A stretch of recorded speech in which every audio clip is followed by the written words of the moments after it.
Hello, my name is Pat Cawley, and I'm currently the hospital's Chief Executive Officer, a role I've been in only a few days. Prior to this, I was the Chief Medical Officer of the hospital for 6 years, and I've been here at MUSC for the last 10 years. I will continue to see patients as I have done throughout my entire time here at MUSC. At the current time, I'm mainly in listening mode.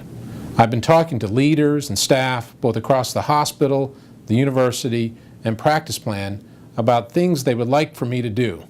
And I've been doing this for the last 6 weeks.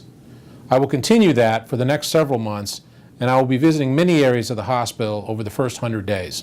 If you went to a recent town hall, you know the challenges ahead in healthcare across the United States as well as across the state of South Carolina. Tough times are ahead, but I'm positive about the future. I know that as South Carolina's only traditional academic medical center, we will join together and make things better for not only MUSC, but also the state of South Carolina.